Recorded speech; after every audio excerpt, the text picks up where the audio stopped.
This is 1A. I'm Joshua Johnson. Thanks for checking us out today. Fans of our predecessor, Diane Rehm, have mostly asked the same question about our new show. Are you still going to do the Friday News Roundup? Joshua Johnson. Thanks for checking us out today.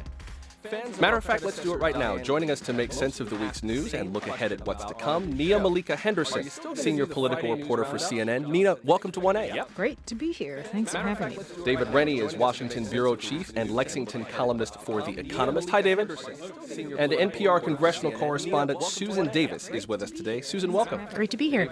We would love to take your questions about the news of this week. Some of you have already started sending them in, and we welcome more. What can we help you make sense of from what happened across the country this week? Email us, 1a@wamu.org, comment on Facebook, tweet us at 1a, and as we will usually do on Fridays, we are live streaming on YouTube. Just search 1A NPR on YouTube. I got all dressed up in a certain tie for the occasion. Let's start with Russia. Today, Donald Trump is meeting with intelligence officials on what evidence they have that points to Russia having hacked the U.S. election in his favor. Yesterday, senators held a hearing with intelligence leaders. Those officials reiterated that they are abundantly confident in their data. Here's Democratic Senator Claire McCaskill of Missouri questioning James Clapper, the Director of National Intelligence. Who actually is the benefactor of someone who is about to become commander-in-chief trashing the intelligence community? I think there is an important distinction here between healthy skepticism, which policymakers, to include policymaker number one, should always have for intelligence, but I think there's a difference between healthy skepticism and disparagement. Some senators also asked whether it was time to take bolder action against Russia than what President Obama did by expelling diplomats and closing Russian facilities in the U.S. Here's South Carolina Republican Senator Lindsey Graham questioning Clapper. When it comes to espionage, we better be careful about throwing rocks. When it comes to interfering in our election, we better be ready to throw rocks. Do you agree with that? That's a good metaphor. I think what Obama did was throw a pebble. I'm ready to throw a rock. So question number one, what did we learn from the hearing, if anything, about the actual evidence that points to Russian hacking? Was this illuminating in any way? Susan Davis? Well, I think that this was, as you said, the head of National Intelligence, James Clapper. He was joined by Michael Rogers, who's the head of the NSA. I don't think we learned anything new in terms of the fact that there is a preponderance of evidence and a full level of confidence among the U.S. intelligence community that the Russian government at the most senior levels attempted to meddle in the election to affect the outcome. We should say in this context, because I think these two things get conflated sometimes, is that there is no suggestion that that meddling did affect the outcome in terms of votes, that no actual citizen's vote was tampered with. And I think James Clapper said so. And he did, and that was made clear, and John McCain made clear in that too. What was interesting is that came out of this is Clapper sort of in a very measured way, he's a very measured government official, and Rogers as well, expressing sort of frustration at perhaps the tone and the statements of Trump that seem to undermine the character and the caliber of our intelligence community. And Rogers spoke specifically to one of the effects of this is being morale in these agencies, that it is harmful to have an incoming commander-in-chief suggest that the work being done by these agencies is not to be trusted or is not almost un-American in some ways, and that they sort of cautioned against doing that, and that they clearly are there to represent the people that work for them. David Rennie, in light of that trust issue, I wonder what you're expecting from the public version of this report that's supposed to come out next week. James Clapper and other officials in the intelligence community were clear that this has the potential to undermine the actual workforce, and people may even want to walk away from doing this kind of work. What kind of tone do we expect from the report? Is this going to be kind of a just the facts report, or is there some reason for them to use this as a way to bolster public confidence in what they do? Well, I think the problem is both the report next week, which will probably disappoint people who want kind of everything laid out, because the intelligence community doesn't want to reveal its methods and sources. But I think we saw this with the congressional hearing yesterday. If you go back to the kind of police drama kind of question, when you're looking at a crime, you say means, motive, and opportunity. Actually, the truth is, no one's really arguing that the Russians have the means to do this. We know they're really good at hacking. We're really good at hacking. We know they had the opportunity. We know that security was weak at the DNC. What we learned yesterday at the congressional hearing, what we will learn next week, I suspect, when the public report is out there, is that the real fight's about motive. What's very difficult for Republicans to accept, partly for partisan and political reasons, is that the Russians, their motive was they wanted Donald Trump to win. They prefer Donald Trump to be president than Hillary Clinton. You saw people like Senator Tom Cotton, a very conservative national security hawk from Arkansas, making the case that actually the Russians couldn't possibly prefer Donald Trump to be president because he's going to increase the strength of the military. And so he doesn't want to give up on that idea that the Republicans are the national security party that will keep America safe. So I think that's what we're seeing. Is it's not really an argument about evidence. It's about motive. The other factor that came into this is Julian Assange, the founder of WikiLeaks. He told Fox News host Sean Hannity that the documents his site leaked were not from Russian sources. We have said repeatedly over the last 2 months that our source is not the Russian government and it is not a state party. Now, to be clear, Assange did not say who they were actually from. Donald Trump tweeted and commented on an image from that interview, then rejected the notion that doing so was a sign of agreement with Assange, but he also did not say he disagreed either. Nia Malika Henderson, how is bringing Julian Assange into all of this going to affect this process going forward? If you want to win the confidence of Congress, is he really the best name to drop? Probably not, and you saw that on display yesterday with many of the senators asking Clapper, asking the other intelligence officials whether or not Julian Assange was a credible source. Of course, they said no. And also, you had the senators there essentially saying if it came down to a choice between Assange as a credible source versus the 17 intelligence agencies, they would gladly side with the intelligence agencies. But you have seen this remarkable transformation in terms of how some Republicans view Julian Assange. You had, for instance, Sarah Palin come out and apologize to Julian Assange after she was very critical of him and saying that he had blood on his hands because of some of the other WikiLeaks that seemed to blow the cover of some American operatives who were working in the field. You even had Donald Trump at one point call for the death penalty in terms of Julian Assange. And so here he is now essentially retweeting him and using him as a credible source to bolster his case, to say this was really the DNC's fault, this was something that was easy. How do we know this is Russia? I think people are looking to see now, what does Donald Trump do? He's got this briefing with intelligence officials today at 12:30. He has all along been very, very skeptical, using the word intelligence in quotes, for instance. So we'll have to see where this, but you can tell from listening to his aides, people like Kellyanne Conway, this is very much wrapped up in some ways in Donald Trump's ego, in Donald Trump's wanting to make sure that people don't view his election as an illegitimate one. So they are trying to frame this as a partisan attack, but it's hard to do that when you have John McCain and Lindsey Graham really pushing for hearings. That's CNN senior political reporter Nia Malika Henderson with us on 1A's first ever Friday News Roundup. Also joined by David Rennie of The Economist, Susan Davis of NPR News. The only one missing is you. We would love to hear your questions and thoughts about the news of the week, so be in touch. Email us, 1A@WAMU.org. Susan Davis of NPR News. The only one missing is you. We would love to hear your questions and thoughts about the news of the week, so be in touch. Email us, 1A@WAMU. Stop saying in the weeks and months to come to try to get the intelligence community on his side, so to speak, to publicly reestablish that sense of trust between him and them? Susan? Well, I think, and one of the things we also saw this week is there was conflicting reports, as there often is with Donald Trump, and also with his Twitter feed, because sometimes he tweets one thing and then the other within the confines of the same week. But there was reports early this week that he would not fill the job of Director of National Intelligence, and that he was looking to restructure, downsize some of the intelligence apparatus. And his spokesman, Sean Spicer, said later that this was not true. And the transition has not yet confirmed this, but there are multiple reports that he is considering former Indiana Senator Dan Coats to serve as DNI. I would say that that is the kind of hire that gives, at least from my side of this, from Congress, a lot of confidence in members there that this is a job that he is taking seriously, and he's putting that Dan Coats is the type of person that the structural legislative branch would look at and say, okay, this is a serious person that we can work with, and that is the type of hire that might give some confidence to the institution. Dan Coats is a 2-term senator. He was a member of the House. He served on the intelligence community. He's a pretty safe pick. Let me get to one email from a listener before we have to take a break.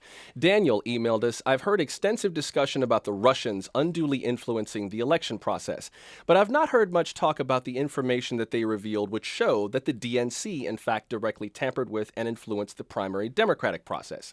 It seems hypocritical to spend so much time covering the Russians' actions without focusing on the actions of domestic players that also unduly influenced the process. David Rennie, briefly, before we go to break, do you think that concern about the DNC is kind of falling away unnecessarily now that we focused on Russia? Are we taking our eye off the ball? I think that's a kind of false equivalence. I mean, there's 2 points. One is that it didn't change the result of the DNC primary. Hillary Clinton won by millions of votes. Much good that it did her. And the other point is, the big surprise was that the headquarters of the Democratic Party favored a lifelong Democrat over Bernie Sanders, who had not been a Democrat and had spent his entire career attacking Democrats as an independent. So, that was not the most surprising revelation. That's David Rennie of The Economist, also NPR's Susan Davis and CNN's Nia Malika Henderson.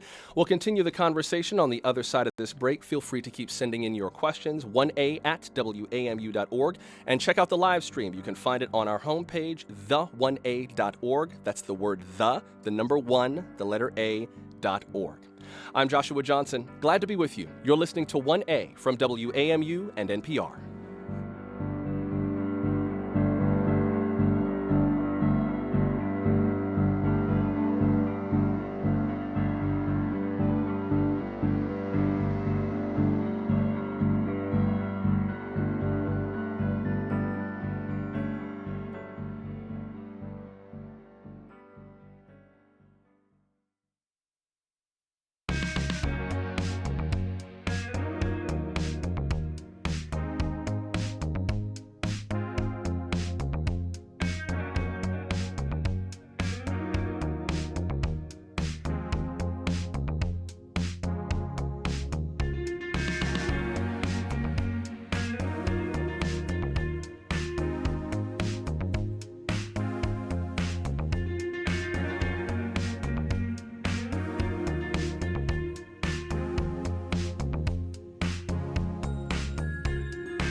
Support for NPR comes from NPR member stations and from Inada, Japanese maker of full-body massage chairs, including the Flex 3S with pre-programmed shiatsu massages and full-body stretch sessions at inadausa.com. That's INADAUSA.com. From 3M Health Information Systems and Verily, working to improve insights and outcomes across health delivery systems and patient populations. Learn more at 3m.com/pophealth. And from the Corporation for Public Broadcasting. This is 1A. I'm Joshua Johnson, and this is the Friday News Roundup with Nia Malika Henderson of CNN, David Rennie of The Economist, and Susan Davis of NPR News. We'd love to hear from you, too. Tweet us at 1A, comment on Facebook, email us 1a@wamu.org, and check out our live video stream online at the1a.org. That's the word the number 1, the letter a.org. Let's talk now about Donald Trump's transition team. This coming Tuesday and Wednesday, the Senate begins confirmation hearings for Alabama Senator Jeff Sessions to become the new Attorney General. Sessions has been under fire for his record on issues of race. This past Tuesday, members of the NAACP got arrested during a peaceful sit-in at Sessions' district office in Mobile, Alabama, including the group's national president, Cornell William Brooks. Quite an experience, but we thoughtfully broke the law so that we might have someone who will enforce all the laws as our chief law enforcement officer of the United States. And more than 1,300 law school faculty from nearly every state have co-signed a letter urging the Senate to reject Sessions. Nia Malika Henderson, how do we expect the hearings to go next week? Any fireworks? Will this be a fight, or is it just kind of a rubber stamp? I think there are two dynamics going on here, one of which is Jeff Sessions obviously is a sitting senator, and there will be, I think, that courtesy paid to him. He's a part of one of the most exclusive clubs in America, and so in that way, I expect that ultimately he'll be confirmed. But I do think the second part of this is this discussion around race. You had, for instance, the Congressional Black Caucus come out in addition to folks from the NAACP and really want to raise questions about him, his record on race, particularly a case back in 1985 where he tried to prosecute 3 African Americans who were doing voting registration in Alabama. And those are the issues that came up when he went up for a federal judgeship in 1986. And that was something that was scuttled because of a lot of the things that people brought up in terms of his record on race. He had to, in that hearing, basically declare himself to be not a racist. And I think you're going to see some of that play out here, too. You've heard from some of his aides saying, listen, he has African Americans who think that he would make a fine attorney general. And even the son of one of the women who was involved in this case, who he tried to prosecute in 1985, has come out and vouched for him. So this, I think, is going to be a litmus test for a lot of the discussions around race and racism that we've had nationally, whether it's about criminal justice reform, whether it's about voting rights, and specifically some of the things that he said. David, what about you? What are you expecting from these hearings? Well, I think the Democrats could be about to do themselves a disservice because I think that they are trying to paint Jeff Sessions as kind of George Wallace, reborn, and that he's someone who's kind of going to spew racist invective. It's a very interesting experience because of the hate crime stuff in Chicago this week. I looked up Jeff Sessions' speech in 2009 where he opposed federal hate crimes legislation being enlarged to include things like LGBT protections, because this is held against him as an example of his bigotry.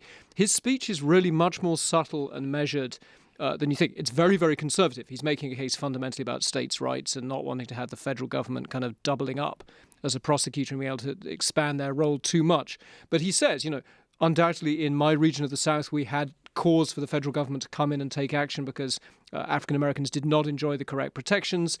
Gay people have every right to protections. I'm just concerned about this and this. So when you actually see him on the stand, he's a much more measured, kind of considered voice, very, very conservative. And we at The Economist have some problems with his actual voting record and his conservative positions. But I don't think he's this kind of invective spewing kind of monster that I think some people may expect to see on Tuesday and Wednesday. So if that's what's being built up by his opponents, they may be doing themselves a disservice. I can hear black folk across the country saying, yeah, that's nice, but racism and bigotry is not a nuanced issue.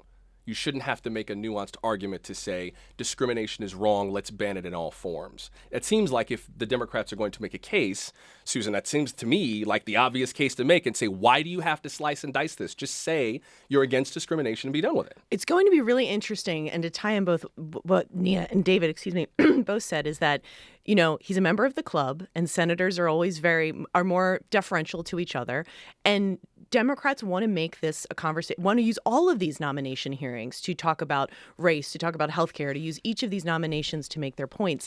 And this is going to happen because Jeff Sessions, in his meeting this week with Dick Durbin, who's the number 2 Democrat in the Senate, in this meeting, Dick Durbin, who has served alongside of this guy for years, gave him a copy of a book called White Rage and encouraged him to read it.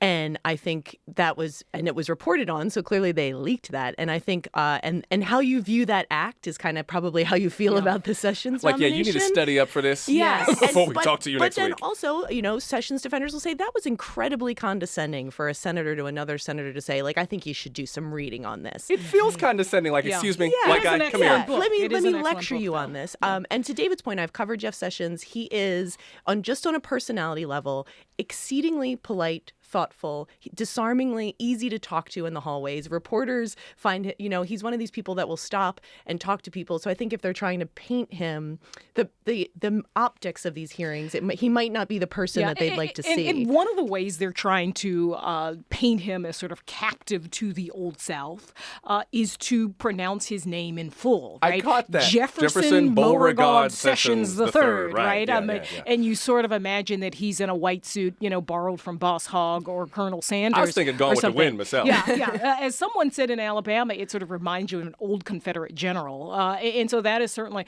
what you hear from progressive groups when they talk about him. They say his full names because they want to evoke that. Is that any different than trying to use Barack Hussein Obama in the same way? I was just thinking, and if this is the kind of thing that allows, I think, conservatives and Republicans to say, well, Democrats play the race card too.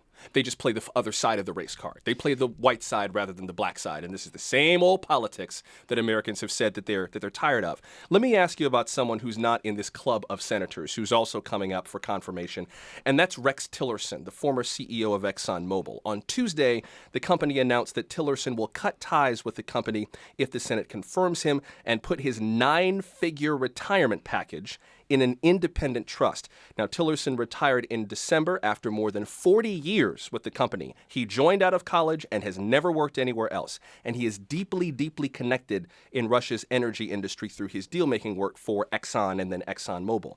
David, how are these battle lines for this confirmation hearing starting to shape up? He's not in the club, and we know about the issues with Russia. What are we expecting from this? So I think that I hope that we have a kind of discussion about Donald Trump's vision of foreign policy as a kind of form of business transaction, because I think that's the dangerous thing, is that Donald Trump thinks that foreign policy is not that hard, and it's basically like a series of kind of business deals where you bang the table on your side and everyone makes a concession. You end up with a kind of good deal. I think that foreign policy is a lot more complex than that, and that America doesn't want to just be a kind of business partner. It wants to be a kind of shining city on a hill. I think that in terms of Rex Tillerson, I'm uncomfortable with the idea that because he was a big corporate boss, people assume that every position he ever took when he was representing the interests of ExxonMobil Mobil shareholders is what he believes in his heart. I mean, he was representing ExxonMobil. He'll be representing the United States. It is possible to change jobs and represent the interests of the United States. So I'm worried about a witch hunt, the idea that anyone who's been a big corporate boss is unfit to represent the United States as diplomat-in-chief. The other side of that is I would like to have a really serious discussion about Donald Trump's worldview of foreign policy, which I think is way too transactional, and he assumes it's too much like business. We can talk about that now. I do want to throw two more little pieces into this, in that Donald Trump made two more nominations this week, very important nominations. Jay Clayton, who is a Wall Street attorney, has been nominated to lead the agency that regulates Wall Street, the Securities and Exchange Commission. Trump also nominated Robert Lighthizer to be the U.S. Trade Representative. Lighthizer served as deputy representative in the Reagan administration. So, David, to carry this forward in terms of foreign policy being transactional rather than diplomatic and ideological, do these nominations tell you anything? Certainly, Lighthizer as USTR does tell you that. I mean, he it's not just that the work that he has done, although his career has been trying to enforce tariffs to protect the steel industry. That's one of his big things. But he's got a long record of things he has written about his own personal beliefs. He's essentially a protectionist, and he's now the third big protectionist in the Trump trade team. You've got Peter Navarro running this new National Trade Council. Someone who has these very apocalyptic views of China, slightly out-of-date views about China's role destroying America's economy. Then you also have Wilbur Ross at Commerce, this billionaire who's also got fairly protectionist views. Certainly, The Economist magazine, we're very free trade focused. We were born fighting free trade in the Corn Laws era, 150 years ago. We're very worried about his team. Jay Clayton, it's harder. I mean, I think that this is going to become very, very political because I think that you could see a way in which the choice of Jay Clayton, a big Wall Street lawyer, to run the SEC is the first step towards Republicans pushing to unwind a lot of the things like Dodd-Frank, some of those post-financial crash regulations. And you're going to see some gigantic sort of battles with people like Elizabeth Warren in the Senate pounding nominees like this as proof that Donald Trump is actually selling out to Wall Street interests. Let's get to a question from the audience. Tammy tweeted us, I'd like to know more about this big voting day for the Senate that's coming up next week. Nia Malika Henderson, it seems like there's a lot on the agenda to do between the time that Barack Obama leaves office and Donald Trump comes to office. Are we going to see a surge of activity of people saying, oh my goodness, we got to get this bill and we got to get that bill and vote quickly, get it through the committee before the administration is up? Are we feeling any of that on Capitol Hill? Well, I mean, I think Capitol Hill now is laying the groundwork for Donald Trump, right? I mean, I think what we're going to expect, obviously, hearings will begin next week. We'll obviously have the inauguration on the 20th, but I think on the House and the Senate side, they are laying the foundation to make Donald Trump's transition smooth and to lay out some of those priorities. Obamacare, trying to figure out what to do with that, this idea of repealing it and replacing it. I think those are some votes that we'll expect. You're going to see some tension there, even among some Republicans, whether or not you can repeal and delay or whether or not you should have to repeal and replace it. That's something that, for instance, Rand Paul is saying that would be ideal. So I think those are the things. Barack Obama is going to give his big farewell address on Tuesday. But in many ways, I mean, he has been an afterthought for this Congress for a while and a lame duck president. And I think whatever we see going forward is all about Donald Trump. And then there's Donald Trump himself preparing to take office. As you mentioned, Inauguration Day is on the 20th. His fingers are flying on Twitter as fast as they ever have. And Vice President Joe Biden told the PBS NewsHour that it's time for Trump to shift from politics to government. Grow up, Donald. Grow up. Time to be an adult. You're president. You got to do something. Show us what you have. You're going to propose it in legislation. We're going to get to debate it. Let the public decide. Let them vote in Congress. Let's see what happens. It's going to be much clearer what he's for and against and what we're for and against now that it's going to get down to actually discussing in detail these issues that affect people's lives. Susan, at what point, if at all, do we expect a tone shift from Donald Trump? I have given up on the Donald Trump guessing game, but what I will say is what has been so interesting to me. I mean, there's an old cliche about there's only one president at a time, right? And that normally in this lame duck period, the incoming president stays kind of quiet and does their transition and only handles matters related to staff hirings and all these things. And I just feel this week has been dominated by Donald Trump. He has driven the news. He has been in the news. He's weighing in on things like House rules changes in Congress. I mean, he is... And Arnold Schwarzenegger's ratings from The Apprentice as well. He is everywhere all the time. And I can't imagine why he would change that if he's doing it now and what would be different. What is different is that normally this is a period of time where incoming presidents are deferential to outgoing presidents, and then outgoing presidents are deferential to the next president. I mean, we have not heard a lot from George W. Bush in the past 8 years on how Barack Obama's run the country, and we didn't hear a lot from presidents before that. I mean, they tend to be part of this club where they support and respect each other, and he's already kind of upended that tradition. And I think we're kind of still in this period where the public is looking to the press. I know a lot of people in our first week of the show have been looking to us and asking how we're going to deal with facts, with truth, with spin, with Twitter in the wake of the election and the beginning of the Trump administration. I mean, I have to admit that some of the reporting yesterday about these tweets with Julian Assange felt a little touchy in the way that they interpreted the tweet. I mean, if you tweet someone and you don't end the tweet with SMH, shaking my head, right. You are amplifying what they said. Yeah. And for him to walk it back and saying, that doesn't mean that I agree with Julian Assange, well, you didn't say you disagreed either. A logical, reasonable person would suggest that you tweeted that out to amplify what he said and to lend it credence. So don't play games with our intelligence. Right. I think that's right. And I think you will see from all of these news organizations, the Washington Post, CNN, NPR, all of us stepping up the fact-checking game, and you saw that even in the campaign there. I think the question is what Donald Trump supporters believe, right? He seems to have a very good relationship with his supporters. There is almost an emotional connection that a lot of his supporters have with him, and I think that is what he is banking on. He's got something like 19 million Twitter followers that he's able to inject his opinion without even having press conferences, right? He hasn't had a press conference since July. If you flash back to Obama during his transition, he had, when he would roll someone out, he would usually have a press conference in terms of a cabinet nominee. So it's a very different terrain. And there are discussions, I think, at some media outlets about his Twitter feed. Does it get too much coverage? Because certainly with one tweet, he is able to dominate the news coverage. And you see companies, right? Companies like Toyota, companies like Ford having to engage with him when he tweets something about their companies and jobs. Or maybe is it getting too much of the wrong coverage? Like as we go into this first week of the year, new year, new week, first week back from vacation, we're just getting back to school. But now we have to ramp up for the inauguration. And David, I don't know if this is different for an organization like The Economist that avowedly writes from a clearer point of view as opposed to someone like, NPR or a mainstream newspaper that tries to kind of play it down the middle, how organizations like yours are thinking through what the Trump years could be like. Well, I tell you, the crisis that we face that I think we share with you. So clearly when he says protectionist things, we say that's going to damage the economy, that's going to cost the jobs of his voters. We don't believe that's a good idea. That's our editorial position. I think the thing that even during the campaign was a real crisis for all of us covering American politics is we're used to saying this idea is not what it claims to be on the face. This tax plan will actually not help the people it claims to help. We're used to that kind of fact-checking. Donald Trump's policies, though, sometimes they're just not possible. They make no sense.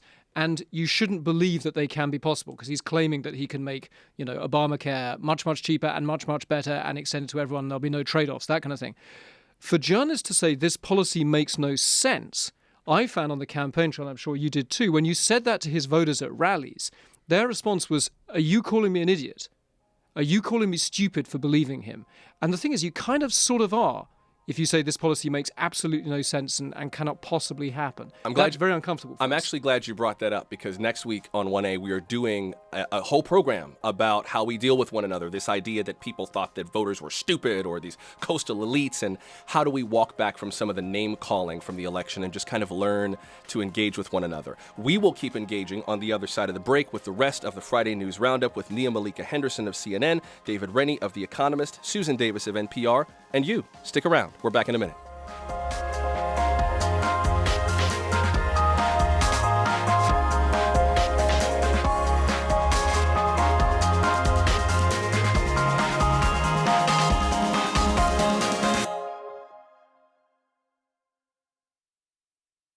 I'm Joshua Johnson. Next hour on 1A, our first international Friday News Roundup. Turkey starts the new year in turmoil. The manslaughter conviction of an Israeli soldier becomes a lightning rod for Israelis and Palestinians. And the UK's top ambassador in Europe unexpectedly quits. All to come on 1A's International Friday News Roundup.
Support for NPR comes from NPR member stations and from Audible, provider of audiobooks performed by narrators such as Emma Thompson, James Franco, Alan Cumming, and others.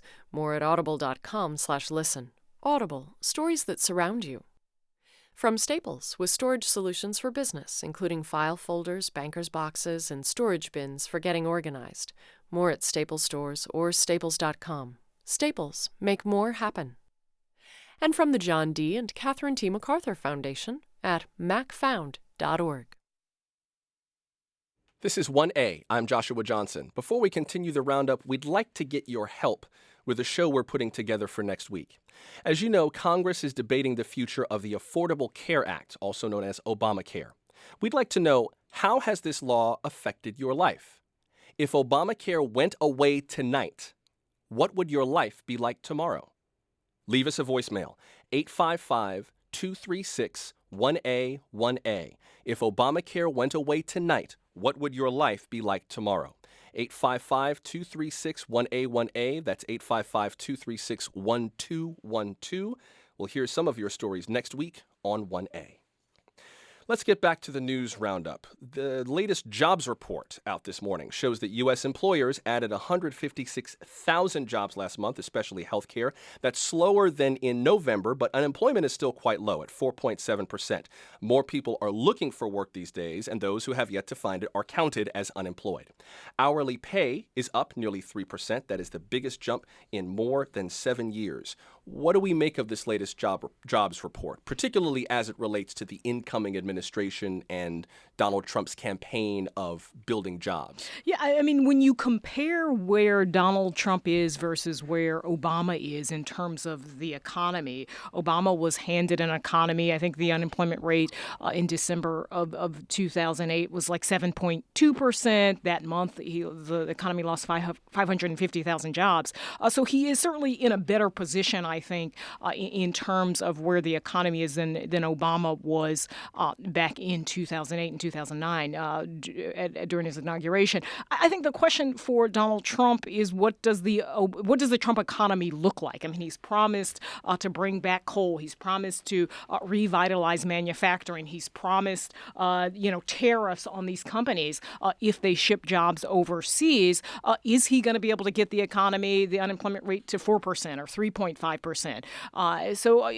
I mean, he obviously is going to come in with a Congress that wants to roll back these regulations. He's coming in wanting to do an infrastructure plan, whether or not that's going to move the numbers in terms of unemployment, whether or not that's going to blow a hole in the deficit. We'll have to see. But again, he often sort of credits himself with some of the good job numbers. He said, thanks, Donald, when the consumer confidence rate went up in a tweet. In some ways, he should probably say thanks, Obama. And just to clarify, Susan, before you jump in, the Bureau of Labor Statistics, you were just about right, said that the unemployment rate in December of 2000 was 7.2% unemployment. It increased to 11.1 million people unemployed when Barack Obama took office. Susan? One of the things that will be so interesting to watch in the new Trump administration is that through the course of this campaign, this specific data he questioned constantly. He questioned the government's data. He would suggest that it was fraudulent, that the unemployment number wasn't real, that you were being lied to. And now I wonder if now as he becomes commander-in-chief, it's a pretty good economic outlook right now. Unemployment's low, wages are going up. Does he suddenly start to become a true believer in what the government numbers are telling us? But there's kind of nothing we can do about that. Yeah. It's like you complain about the rules and the way the ref calls the game when you lose. But then when you start winning, well, of course, you look at the statistics. I mean, the box score. How could we lose with a box score like that? It's from a journalistic perspective, it's a little bit maddening. I don't know. I think the other thing that we've learned the last couple of months, and this is something that Donald Trump has understood brilliantly, is that it's not enough to kind of bring a ruler and measure things like job numbers and say, look, this number. They also have a kind of a political weight. And I think that, if you're Donald Trump, you look at these numbers and you think, well, actually, manufacturing jobs, they're down. Those factory jobs are down. The new jobs are in things like food service, fast food jobs. They're in healthcare jobs. Those are kind of women's jobs, is how they're often sort of seen. They're low sort of paid service sector jobs. I suspect that he thinks that 700 new factory jobs that he can claim to have kept here rather than going to Mexico, they weigh kind of as much as 156,000 kind of abstract service sector jobs. Jobs have a kind of psychic weight as well as just a kind of size and number. Let's get to a few questions from the audience. Aubrey tweeted us, what chance do the Democrats have to block some or any of Trump's nominees? Susan? They have almost no chance of blocking any of these nominees, and it's because of what Democrats did. When Democrats were in the majority in 2013, they changed the rules of the Senate to lower the threshold to filibuster these types of nominees, executive level nominees, and certain judicial nominees from 60 votes to 51. So even with Democratic objections, even if every Democrat in the Senate votes against every single one of Trump's nominees, they're all going to get through unless some combination of them withdraw. If something were to come up that would force someone out, it's less likely they would get a vote and be voted down as they would take themselves out of the running. But the rules of the game are different now. And, particularly in the first bite of an administration, there is a lot of discretion given to the commander-in-chief to make those kind of hiring decisions. Yeah, I think maybe the one to watch most closely is Tillerson, because you have any number of senators, particularly Lindsey Graham, particularly John McCain, looking for a fight on Russia, looking for a fight on how this administration views the claims around Russian hacking. And I think Lindsey Graham's going to be pretty direct with Rex Tillerson on that. Do you believe that this was an act of Russia? Do you believe we should put sanctions in place? I think that's probably one to watch. Maybe has the best chance of being scuttled. But listen, I think the Republicans are in pretty strong place here. Speaking of Russia, Patrick tweeted us, do any of the panelists expect Senate Republicans like John McCain to succeed in putting more sanctions on Russia? Is there any effort toward that? Oh, absolutely. I was talking to Lindsey Graham yesterday, and that's the plan, to put forward a stronger sanctions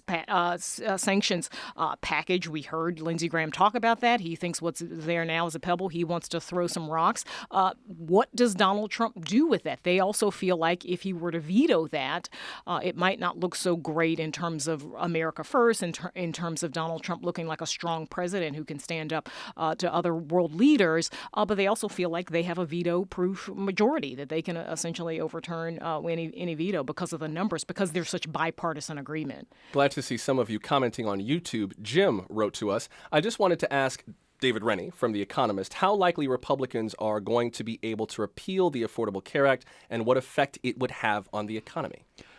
That's a very long question. The shortest answer is that we think that they certainly have the ability to kind of knock the legs from under the Affordable Care Act. So they can do things very easily with budget measures, which only require a 51 vote threshold, to do things like say, if you don't buy insurance, we're no longer going to fine you. We're no longer going to make you pay the penalty. So they won't enforce the mandate on either individuals or, say, companies. If you start doing that, then there are Republicans who've been saying for months now that would send the wholesale exchanges into a death spiral. And as you kind of watch them spiral down to destruction, you then turn to the Democrats and say, well, everyone's going to suffer. You need to help us in crafting something new. There's a sense the last few days, particularly some of the comments made by the new Democratic leader in the Senate, Charles Schumer of New York, that they're not going to fall into what they see as a trap, and that Democrats are actually not going to help Republicans out of this. And they think that the politics are maybe just plain simple, that if you own it, you break it, you break it, you own it. That they can call this thing Trump care. You saw President Obama coming up with that tag when he was on the Hill. That's maybe quite smart. I mean, he had Obamacare hung around his neck. He's going to make this Trump care. They own this one. And so I think Republicans can repeal large enough of it to make it die. What's going to be much, much harder for them is coming up with a replacement. Who on Capitol Hill is saying if we don't do this right, people could die? People die without health care. And if we play this game politically, people will get sicker, their children will get sicker, someone will die because of our politics. Is anyone trying to keep this conversation focused on the people who could get hurt and not on who's up and who's down here in Washington? Certainly, and this is healthcare is such a politically complicated issue that even within the political parties, you have silos of people who think that they should be doing it differently. Even among Democrats, if Republicans were to not take a completely partisan approach to this, particularly in the Senate, there's a lot of Senate Democrats who might be willing to come to the table depending on how they approach this issue. I also think we saw this week Rand Paul, a Republican senator from Kentucky, who was the only Republican to vote against the budget resolution that's starting the process of the repeal. Part of his argument was a fiscal one, but part of his argument was also that you shouldn't repeal something unless we can tell people what we're going to replace it with, that you have to give some assurances to people that and some certainty in their lives. And the other Republican senators, there's this argument now of whether should we repeal it without at least being able to tell people what we're going to put in its place so we don't scare people, or can we repeal it and say, don't worry, trust us, we'll find something down the line. And that's both a policy challenge, but it's politically very tricky. Yeah, and part of the problem is they don't have one plan. They have many plans. And one was floated in the House yesterday, this idea of tax credits to offset some of the subsidies, whether or not you want to sell insurance across state lines. Some of these things have been tried and they failed. So that's a real challenge, I think, and also divisions within the party and in the Republican Party. Should the government be involved in health care at all? So there are all sorts of, I think, debates you're going to see within the Republican Party.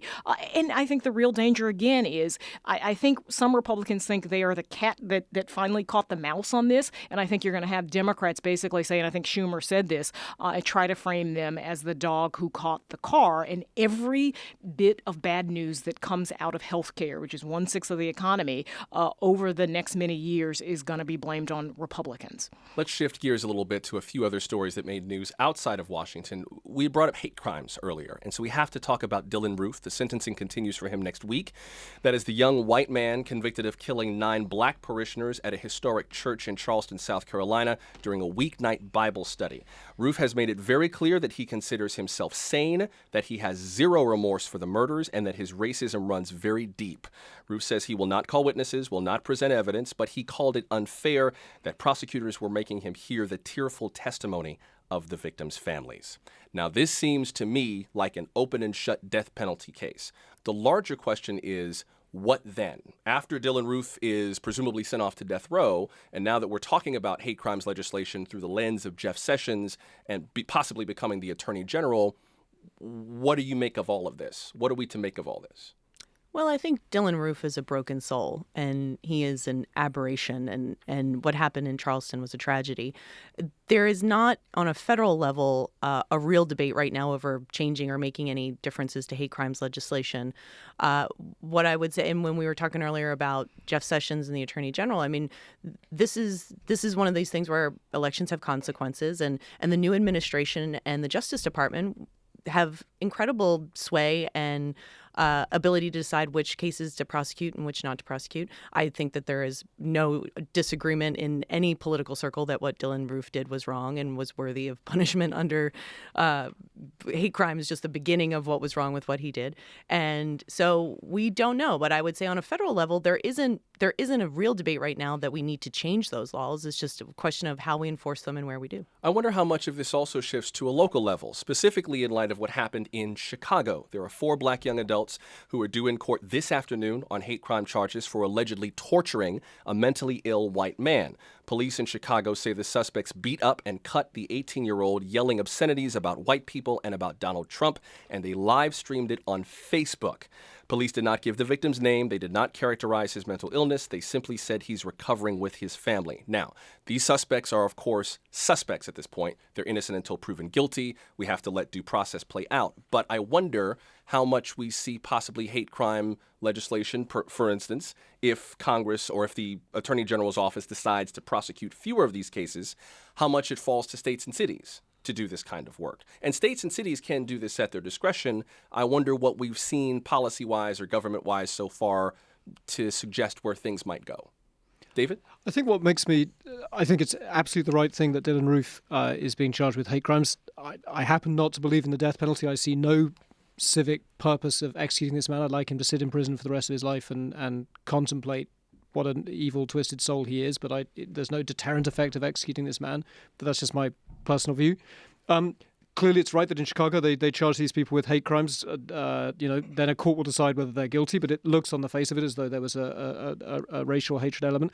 I think what's really upsetting was seeing some on the sort of the right on social media trying to link this to the Black Lives Matter movement, calling the torture in video in Chicago a kind of Black Lives Matter kidnapping. Because if you unpack their logic, I think what they're saying is that a hate crime directed against a white person is the same as Black Lives Matter i.e. their logic is Black Lives Matter was a kind of act of violence against white people. And I think that's a kind of fairly troubling kind of can of worms to open, because the Black Lives Matter movement was not an attack on white people. It was a demand for justice for black people. For equal justice under the law. Yeah. So I think, we're entering into a very uncomfortable period. We will see whether Donald Trump is the same calming figure that I would argue Barack Obama has been in many of these killings. When you think of the amazing eulogy that Barack Obama gave in Charleston, the next time something like that happens, God forbid, President Trump will have the job of making that eulogy. Before we land this plane for the hour, I'd like to shift gears to something a lot lighter, to television, to some moves that have gone on in the television business. Everyone is talking about Megyn Kelly, and we'll get to that in just a second. But I should note that other than her, today is also Matt Lauer's 20th anniversary co-hosting The Today Show. Wow. We celebrated him today in that other Studio 1A. And perhaps even bigger than that, Chris Berman, who's the lead football host on ESPN, is stepping away from hosting Sunday NFL Countdown. He's been doing it for 31 consecutive years. And Berman joined ESPN 1 month after it launched in 1979. Megyn Kelly is stepping away from the Kelly File. She made news partly last year for being one of several women to accuse Fox News founder Roger Ailes of sexual harassment. She's going to NBC. She'll have a new daily program and a Sunday news magazine. Nia Malika Henderson, you work in a big news network with a lot of big personalities. Briefly, can you talk about how big a deal these kinds of moves are? Is it just window dressing, or is this more foundational? I think it's hard to know. I think the sort of initial announcement is a big deal, and you get the front page treatment from the New York Times and other papers. But who's to say that this is going to be a successful move, that it's going to be a noteworthy move for NBC? And I have to admit, I mean, when I sort of read what she was going to be doing, I thought it seemed like a kind of a throwback, this idea of, I guess it's a daytime talk show. She might have like the third hour of the Today Show and then some sort of Sunday magazine show. I mean, we'll see. I think they've tried this with other people. I think they had 30 Rock, for instance, with Brian Williams. Didn't work so well. She's great. She's a great television performer. She's a good journalist, so we'll just have to see what happens with it. That's Nia Malika Henderson, senior political reporter for CNN. Nia, thanks for being with us. Thank you. David Rennie, Washington bureau chief and Lexington columnist for The Economist. David, thank you. Thank you. And Susan Davis, NPR congressional correspondent. Susan, thank you. Thanks for having me. Remember, you can subscribe to 1A's podcast on iTunes or whatever app you prefer. Please do write us a review and share your favorite episodes with others. You'll find even more great podcasts at npr.org/podcasts. 1A comes to you from WAMU, part of American University in Washington, distributed by NPR. I'm Joshua Johnson. Thank you for listening and enjoy your weekend. This is 1A.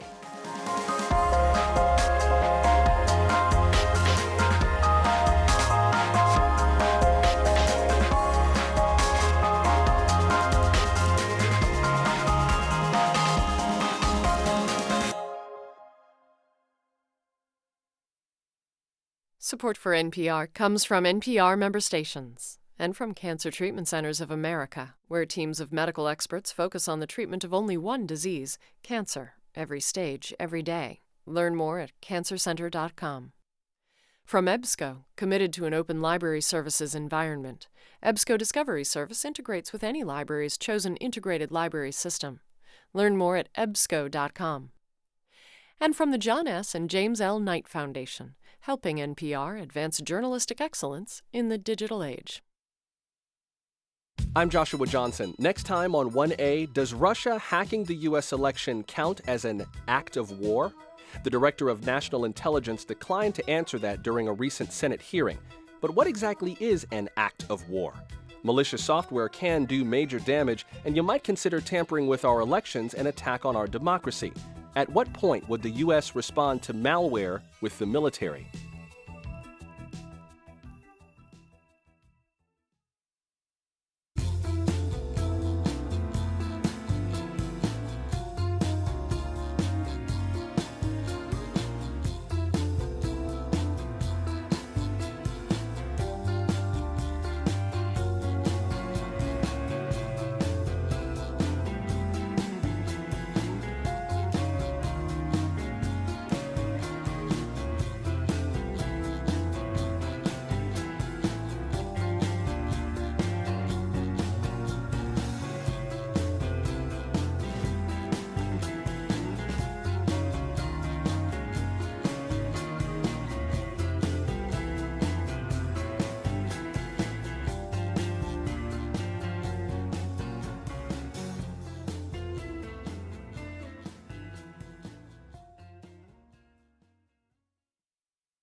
It's the first Friday of the new year, our first chance to make sense of this week's news and look ahead to next week.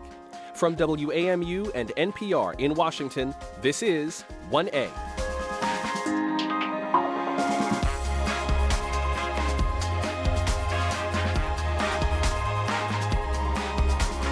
Hey there, I'm Joshua Johnson. Russia is drawing down its forces in Syria and drawing fire from Congress for hacking the U.S. election. An Israeli soldier is convicted of killing a wounded Palestinian. The UK's Brexit got a bit more complicated after its ambassador to Europe quit his job. And the U.S. could be ambassadorless around the world, at least for a while, after Donald Trump tells them to pack their diplomatic bags before he takes office. Email us with your questions about the news, 1a@wamu.org. Find us on Facebook or tweet us at 1a.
This is 1A. I'm Joshua Johnson. Thanks for checking us out today.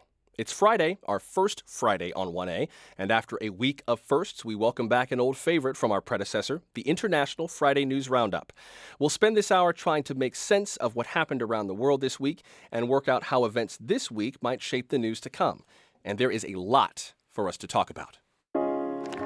Hundreds of protesters gathered outside the heavily guarded Ministry of Defense, chanting, "Death to terrorists," and "Our soldier, our hero." Tragedy and fear in Istanbul, minutes into the new year.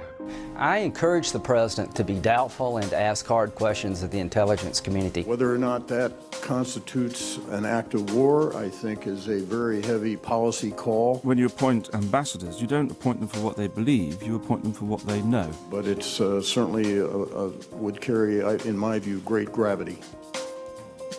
That's just some of what the news sounded like this week. But what did it all mean? And what can we expect from week 2? Let's discuss it with our panel this hour. Joining me here in studio is Paul Danaher, the Washington bureau chief for the BBC. He's the author of The New Middle East, The World After the Arab Spring. Paul, welcome to 1A. Thank you very much, Joshua. Also with us is Nadia Bilbaisi. She is the Washington bureau chief for Al Arabiya. Nadia, welcome.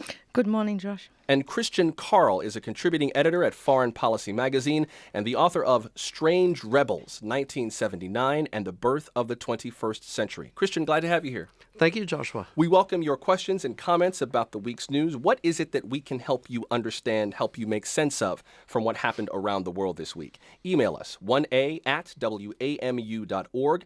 Comment on Facebook, tweet us at 1A, and you can watch the live video stream of today's program and every Friday's Roundup online at the1a.org. That's the word the number 1, the letter A.org. Let's begin with Russia and the continuing investigation into Russian hacking. We are now hearing that on election night in the U.S. in November, there were glasses raised and some celebrations at the Kremlin. According to a number of reports, there were senior Russian officials who celebrated that Donald Trump beat Hillary Clinton as a kind of a geopolitical win for Moscow. U.S. intelligence officials say they intercepted conversations or communications in the aftermath of the election in which Russian officials basically congratulated themselves on the outcome. Christian Karl, what do you make of that? Well, I wasn't terribly surprised to hear that. I mean, assuming it's true, we don't know all the evidence behind that so far. But it has been quite clear for some time that the Kremlin has an issue with Hillary Clinton. That goes back to 2011 when there were anti-government demonstrations in Moscow and other big cities in Russia. And the Kremlin felt that Hillary Clinton was actively supporting and abetting those anti-Putin demonstrations. So there's a lot of bad blood there. And it may not be so much about supporting Trump as really having a vendetta against Hillary Clinton, although one does have the feeling there is a lot of support for Trump in the Kremlin. Nadia Bilbaisi, what about you? Should we be surprised by this at all? Not really, because this is what's surprising is the reaction from President-elect Trump, who has been praising President Putin. He's been taking this battle with the intelligence services, despite the fact that evidence came, as we saw yesterday, in the Senate Armed Forces hearing, and the tough questionings from senators like McCain and Lindsey Graham. But basically, we will see today, which is really crucial, I think, because Mr. Trump will receive the intelligence from the source to tell him basically what evidence he has. So far, he's been saying that we don't know if this hacking came from there. For him, is a different question. I think he wanted to cast a different, if you want, a different image that he won this election fairly and squarely, and it wasn't for the Russians who interfere in this election. While for many people, like President Obama, it seems that an interference from a foreign body, from a foreign country in an election, in it casting some kind of a serious cloud about the transparency of the U.S. election, and therefore it's a muddy issue between the president and the intelligence services. Donald Trump is due to get that briefing at about 12:30 p.m. Eastern Correct. time. Paul Danaher, I wonder what your read is on this, particularly if you have thoughts on how the rest of the world is viewing all of this. I mean, we have the view from the U.S., we have the intelligence community's interpretation of the view from Russia. How is this playing out in a larger sense? I think the rest of the world is watching this like some kind of crazy soap opera because it's just the rule book seems to have been ripped up. We don't normally have anyway a president-elect who's so political before they come into power. This one's been incredibly political, talking about all sorts of issues, steering. We had the situation, with regard to the UN sanctions, or the UN kind of resolution against Israel, where he jumped in. So I think the world is looking at Donald Trump and thinking, wow, what are we going to get? And I think there's a lot of concern, particularly in Europe, over that relationship with Russia. Because you're talking about the resolution in which the Security Council basically condemned the building of Israeli settlements in these contested territories. I'm broadening that out. There is a lot of concern in Europe about America's relationship with Russia, because the Europeans feel quite nervous about the kind of growth of Russian nationalism, and it's sort of projecting its power overseas, which we saw in Ukraine. So while they're watching with a certain amount of kind of surprise, there is some apprehension about how that relationship will evolve and what that will mean for how Europe can negotiate and deal with Russia too. With that apprehension, how much is the rest of the world watching some of the more nitty-gritty details of what's going on here in the U.S., here in Washington, with confirming members of Donald Trump's cabinet? For instance, Rex Tillerson, the former CEO of ExxonMobil, who has agreed to step away from the company completely, including putting his 9-figure retirement package into an independent trust if he is confirmed as Secretary of State. I know that here in the U.S. on Capitol Hill, there are a number of people who have expressed real concern about Rex Tillerson's allegiances. I mean, let's just call it what it is, that he would be fully allegiant to the job of being Secretary of State, considering that he has had one and only one job in his entire life, and that is representing Exxon's interests around the world, including its interests in Russia. Christian, what is your read on whether the world is expressing the same kind of concern as the Trump administration lays out its cabinet? Well, I think that the nomination of Tillerson is a huge wild card. I think it's really bewildered a lot of people in the international community. He obviously is not a professional diplomat. He's been a very successful leader at Exxon, but most of his experience has actually been dealing with authoritarian governments, and he's dealt with them in a very pragmatic, shall we say, realistic way. He has very little actual political experience in the broader sense. So I think he is very much a wild card. It's kind of interesting to think the State Department has 30,000 people in it.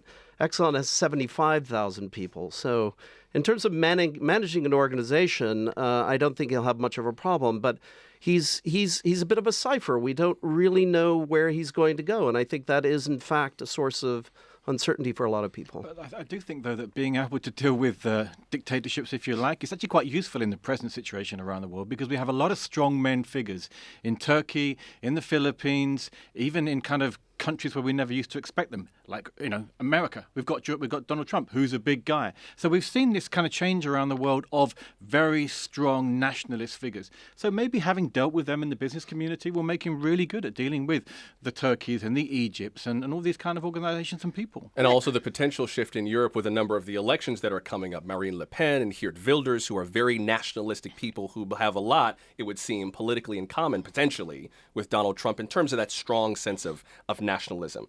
It was the Friday International News Roundup on 1A. We're spending the hour with Paul Danahar of the BBC, Nadia Bilbaisi of Al Arabiya, Christian Karl of Foreign Policy Magazine. The only one missing is you. What questions do you have about the international news of the week and about what might come around next week? Email us, 1a@wamu.org. Comment on Facebook or tweet us. We are at 1A.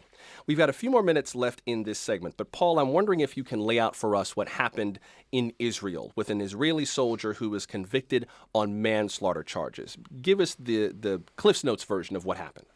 Well, basically, this was a young man. He was 19, and he shot a Palestinian who had attacked a group of soldiers on the West Bank.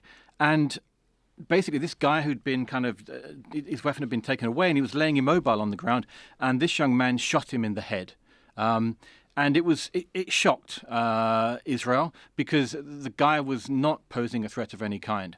But what happened then was it exposed the fault line in Israeli society over the occupation of the West Bank and the role of the army there, and the different perspective that the public now has, which is in many ways more right-wing than the military in Israel. Because if you look at the Israeli military, they've always tended to be quite a moderate, compared to the governments, a more kind of politically moderate force. And they're the most politicized army probably in the world, because the Israeli army is incredibly important in the way that the whole government runs. So what we've seen this week is the military judges saying this guy committed manslaughter, and then the public coming out in fury saying this young man was out there defending Israel's interests.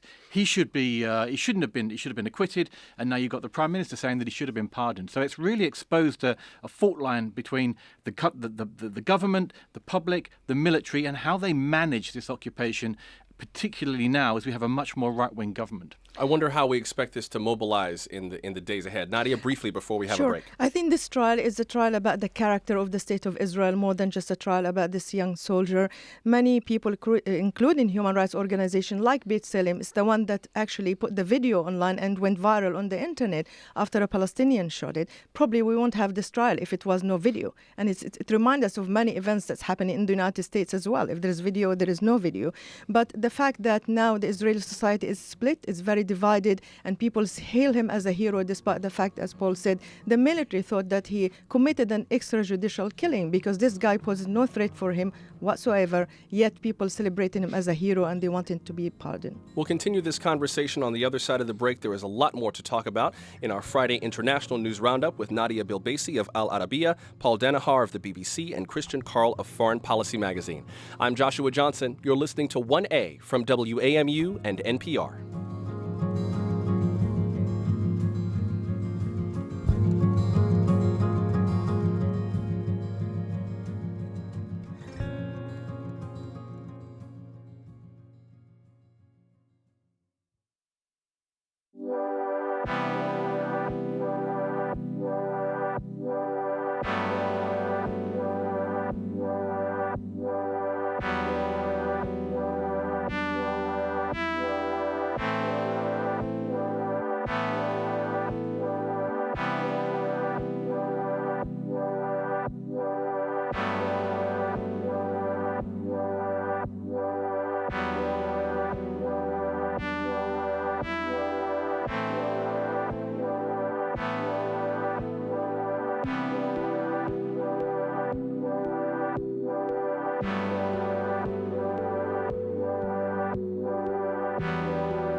Support for NPR comes from NPR member stations and from Progressive Insurance, with insurance for cars, home, boat, motorcycles, RVs, and commercial vehicles at 1-800-PROGRESSIVE and Progressive.com. From Farmers Insurance, committed to making the world a smarter place through shared knowledge and experience. Tales of home, car, and other insurance coverage can be found at Farmers.com. And from the Robert Wood Johnson Foundation, working with others to build a culture of health for all. On the web at rwjf.org. This is 1A. I'm Joshua Johnson with the Friday International News Roundup. We're spending this hour with Paul Denihar of the BBC, Nadia Bilbaisi of Al Arabiya, and Christian Karl of Foreign Policy Magazine. We'd love to spend some time with you too, especially if you have questions about the week's international news. Email us 1a@wamu.org. Comment on Facebook, tweet us. We are at 1A, and you can watch the live video stream of this hour on our website, the1a.org. That's the word the number 1, the letter A.org. Paul Denihar, you had a point you wanted to make before the break about Israel. Yeah, I think what's interesting about this story is that everybody's son and daughter in Israel serves in the army. And so whenever something like this happens, people look at the incident through the prism of it could have been my kid in that situation, which is why it evokes so much really powerful emotion when one of these sort of things happens. Because people genuinely send their kids off and think, are they going to come back to me? So it really is an emotional thing in Israel. I think what's really interesting about the verdict that we've seen and the reaction to it is that we are going to see over time the Israeli army become more right-wing politically, because the new generation of officers are broadly taken from the West Bank, from the occupied territories. So we are seeing a greater number of officers, lower junior officers in the Israeli army, that are coming from settlement areas, and they are obviously more to the right wing of Israeli politics. So I think what we may have over time is actually the army moving towards the right, where many of the people already are. Nadia? Human rights organizations, including Israelis, they believe that the Israeli army are trigger happy. The situation can be tense and it can be dangerous for them, but they're serving in the occupied territories, which is illegal under international law.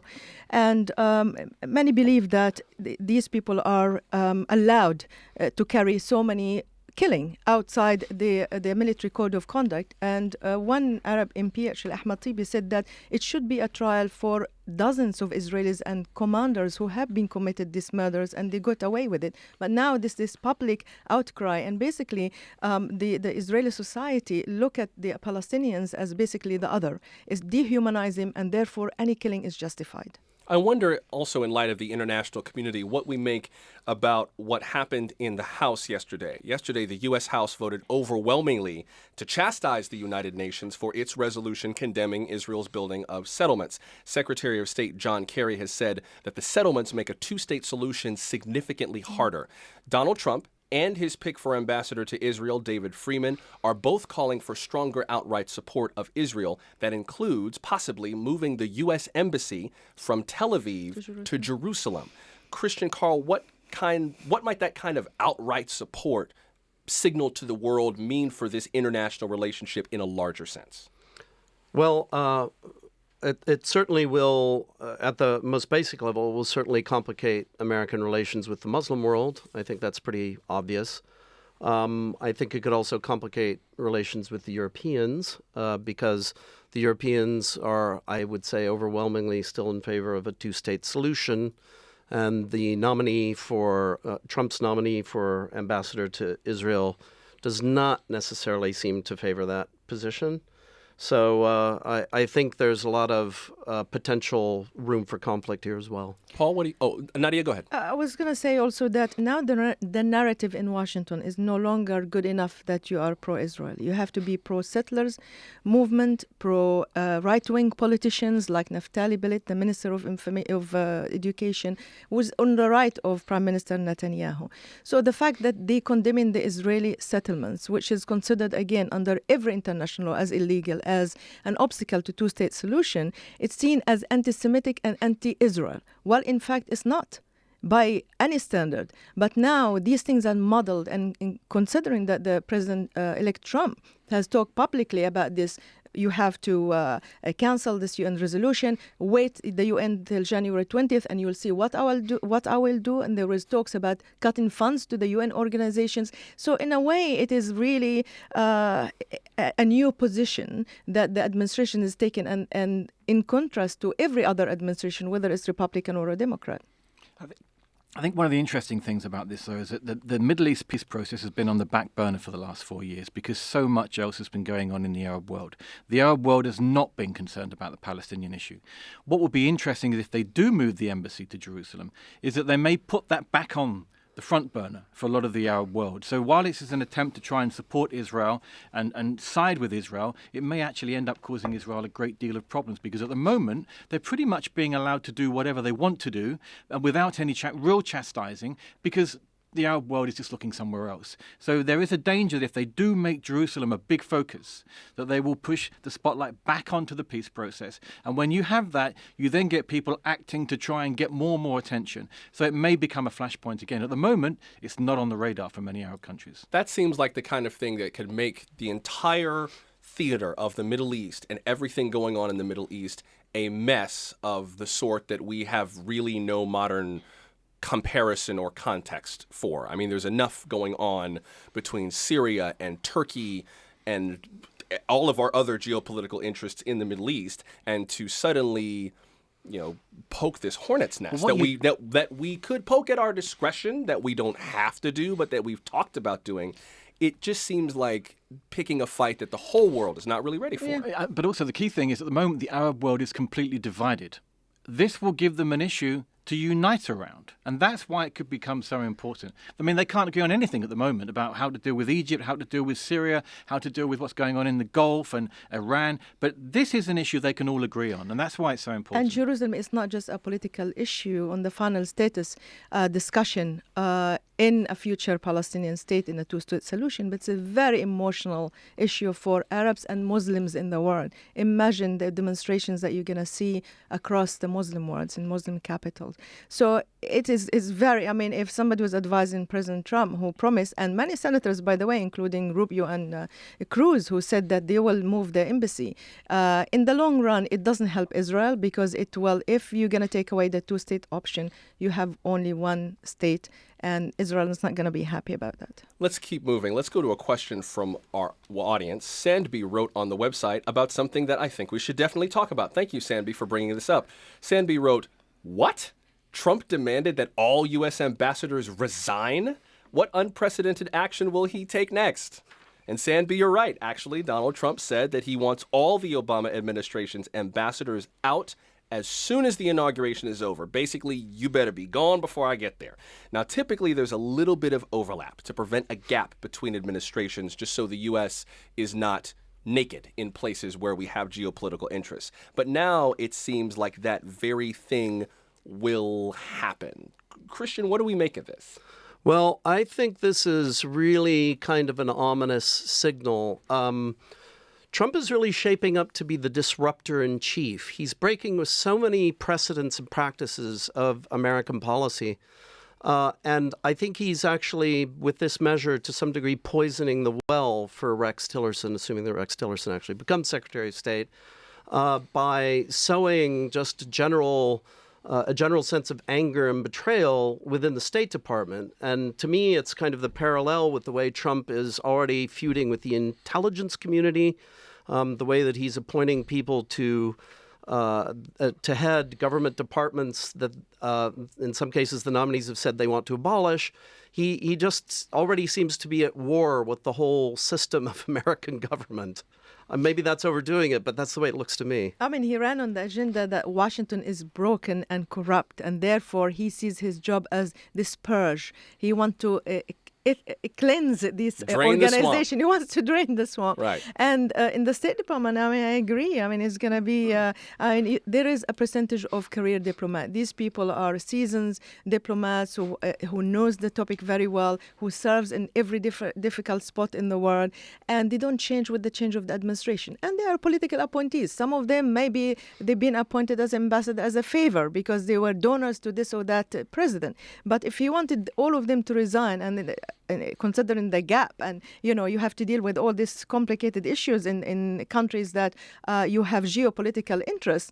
In addition to that, who's he's going to appoint? Republicans who agree with him only? So we go back to the square one, who's just carrying favors with the people that agree with you. Paul? I disagree slightly. I think, to be honest with you, this is a bit of a kind of Washington storm in a teacup, because at the end of the day, the people they're talking about getting rid of are political appointments. And if you remember, going back to some of these people being confirmed, they were entirely unsuited for the job. Your ambassador to Hungary knew nothing about Hungary. The confirmation hearing was incredibly embarrassing. Now, I'm sure she knows a lot more about it now, having spent a few years there. But at the end of the day, these people are handed jobs on a platter. And often they've got no experience in the country they're going to. And then suddenly you get it taken away from you. So I think there's a bit of taking the rough with the smooth. That is not talking about taking away the career diplomats. And while these people are not there and there's a gap, there will be career diplomats stepping in who probably do know an awful lot about the countries that they're going into. So I don't think there will be a break in diplomatic relations or a bit of a stall in America doing deals with other countries. I think, as I say, this is...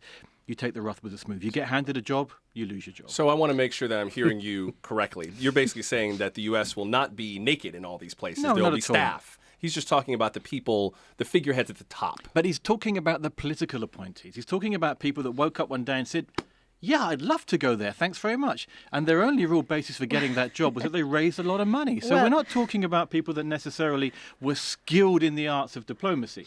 They had the job. It was handed to them. It's been taken away. It'll go to somebody else. Well, but still, doesn't it send kind of a strange... I mean, granted, it's hard for me to shed too many tears for someone who goes, Montenegro? I think Montenegro sounds lovely. I shall pack my bags forthwith. It's hard to shed too many tears for that guy. Sure. And yes, it's a very cushy job. It can be a very luxurious job.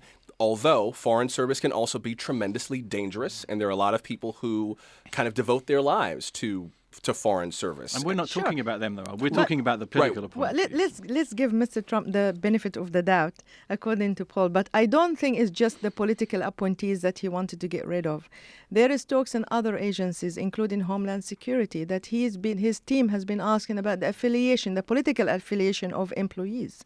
So if they were a Democrat, for example, and not a Republican, he might get rid of them. So it's not just that people who are not suited and you send them as an ambassador to Norway or Denmark and they have, coachy life in a Scandinavian country.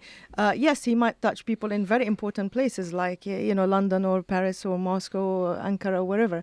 But we don't know. The things about the Trump administration is we just don't know how he's going to react. Right. I do kind of take all the points. It does seem a little bit, I think, Christian, to your point, it seems a little abrupt. And it seems kind of just a quick way to rake everybody out, at least at the top. And a number of people have expressed a lot of alarm that he's just going to say, everybody in this level of the government, out. Leave. Be gone before I get there. Well, I think Paul's point is well taken. This is not a blanket purge of everyone in the State Department, but I think people within the State Department do see this as an attack on them. That comes through very clearly in some of the reporting we've seen. So you're basically starting day one with a feud between the new leader coming into the State Department and the career employees. And okay, that's fine. That could shake things up. It could bring fresh air in. It could bring in. They are very nervous. I mean, I was at their Christmas party that they had just before Christmas, and talking to a lot of people there, and they were very nervous about what they were going to get and how their lives were going to be changed, and how much kind of politics would flow through the State Department in terms of whether they fit or didn't. So you can understand their concerns. But I think this particular issue is something that a little bit of leeway should be given. Let me shift gears for a little bit to a question we got on Twitter. Danica tweeted us, what is the best way to combat or minimize the effects of foreign-sourced media designed to exploit emotional vulnerabilities? I think she's giving us her Merriam-Webster definition of fake news or propaganda. I think fake news is kind of a contradiction in terms because if it's fake, it can't be news. But we'll have that conversation on another episode of 1A. What is the international community talking about with regard to this propaganda war that seemed to kick up in 2016? Christian? Well, that's an excellent question. I think there are a lot of moves afoot. Nobody really knows how to counter fake news and propaganda. Social media and the internet have really opened up a gigantic can of worms in this respect. But there are a lot of people trying different things. The Germans are talking about setting up an agency that will expose fake news. I'm not sure that's the best approach. There are a lot of... You mean to comb the web for fake stories and prosecute people? I don't know either, to be honest. It doesn't seem they know either. They know there's something wrong because they're also being targeted with this stuff on a massive scale. There's an election coming up in Germany, and they're already being flooded with fake news, most likely from the Russians. So we're not the only ones who are dealing with this problem by any degree. The Ukrainians, for example, have set up a lot of very, very effective sites for targeting fake news and doing fact-checking. But the problem is, as we saw during the American election, there's only so much you can do to counter this stuff, especially when Facebook and Twitter and other social media organizations haven't really found an effective way for dealing with it. And they are, in fact, now the main purveyors of this stuff. There was that famous story during the election where a fake news site said that the Pope had endorsed Trump, and then Snopes and the other fact-checking websites debunked that. And I think the Pope debunked it himself. And the Pope debunked it himself I wasn't vigorously. there that day, but no, that Right. never happened.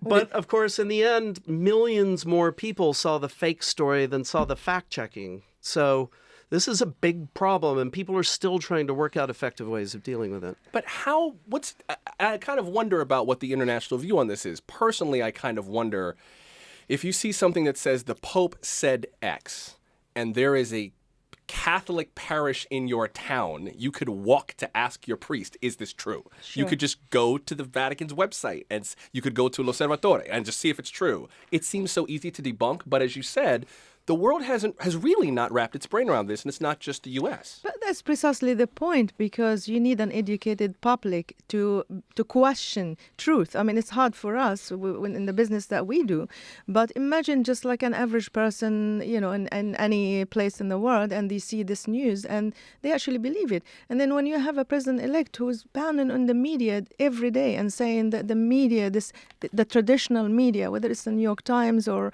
television stations in the U.S., are always carrying false news, and they're not accurate, and they're not correct, and they are liars, and this and that. But you're saying that's having currency in other countries with other national news sources. It does. I mean, we're going to talk about Turkey now. I mean, it's absurd to think that the attack on a nightclub in Istanbul has been blamed on the U.S. and the Turkish media, the pro-government, saying that this attack was orchestrated by the U.S. government, and people believe this news. But that's being orchestrated by a government within its own country. I think the problem that we have nowadays is that we make stories, we write stories, but we often don't control the platform upon which they appear. So in the old days, you would go, I'm going to go to the New York Times, I'm going to read this, I'm going to watch this, and whatever, listen to WAMU. But what you don't have anymore is control of your own content. It gets mixed up with everybody else's, and so truth and false gets mixed in together. Well, we do have 3 reporters from 3 very reliable platforms: Paul Danahar of the BBC, Nadia Bilbaisi of Al Arabiya,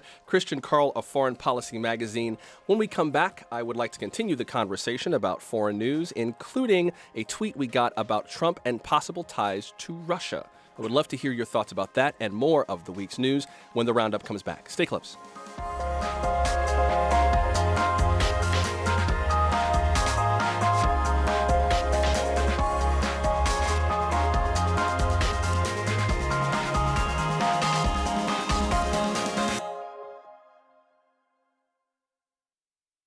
Capitol Hill welcomed a new class of freshmen this week. That was the first time my extended family even go to college or mine graduate. And now I'm a member of Congress. Only in America does that happen. I don't know if my heart's big enough to hold all of the love that I feel for each of you right now. I'm Audie Cornish, how the new members of Congress are navigating Washington, later on All Things Considered from NPR News.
Support for NPR comes from NPR member stations and from Home Instead Senior Care, offering a team to support families and their seniors with a range of individualized in-home senior care services, including bathing, cooking, and medication reminders. homeinstead.com/NPR. From the May Family Foundation, supporting college reentry, a practical semester-long program in New York City, helping young adults with mental health challenges make a successful return to college. More at collegereentry.org. And from the Corporation for Public Broadcasting. This is 1A. I'm Joshua Johnson. A quick bit of housekeeping before we get back to the Friday News Roundup. We would like your help with an upcoming program. As you know, Congress is debating the future of the Affordable Care Act, also known as Obamacare. We'd like to know, how has this law affected your life? If Obamacare went away tonight, what would your life be like tomorrow? Leave us a voicemail, 855-236-1A1A. If Obamacare went away tonight, what would your life be like tomorrow? 855-236-1A1A. That's 855-236-1212. We'll share some of your stories next week on 1A. Let's continue the Friday International News Roundup with Paul Denihar of the BBC, Nadia Bilbaisi of Al Arabiya, and Christian Karl of Foreign Policy magazine, starting with a tweet from Megan. Megan tweeted us, "No discussion of financial ties between Trump and Russian oligarchs and how this might affect Trump's response to hacking. Very disappointing." Well, Megan, if you're disappointed because we haven't talked about it, guess what?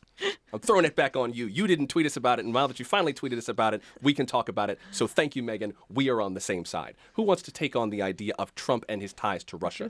Carl? Christian? Yes. Well, there are some financial ties between Trump and the Russians that we know about. He's had a lot of Russian investors in projects when he found it hard to get capital from U.S. banks. He has been to Russia. He's he did a beauty pageant in Russia with some Russian cooperation. He has a lot of investments apparently in the former Soviet Union. And his son, one of his sons at one point said, "We've really gotten a lot of great investments from the Russians." The bottom line, of course, is that because Trump refuses to release his tax returns, we don't know for sure the extent of that involvement. So it still remains rather mysterious, but the fact is that there are ties. We just don't know how deep and how broad they go. Can you give me some examples of how these potential ties could play out internationally? I mean, obviously they could play out in terms of military efforts or in terms of large business deals. I wonder if there are other international bodies, agencies, ties, connections that the American public should bear in mind when they think about this, when they think about the ties between Trump and Russia that might be worth paying attention to, maybe things that aren't quite so obvious. Anything spring to mind in terms of how else this plays out? Well, this isn't a matter of financial ties. It's more about the issue of fake news. One of the things that really struck me during the election campaign was the way that Trump took up cues from the Russians and integrated them into his campaign. For example, the Russians were the ones who said that electing Hillary Clinton will lead to World War III. And then Trump picked that up and began talking about it. The Russians said Obama founded ISIS. And then Trump began using that in his campaign. The Russians said Google is suppressing negative search results about Hillary Clinton. And then Trump was tweeting the same thing.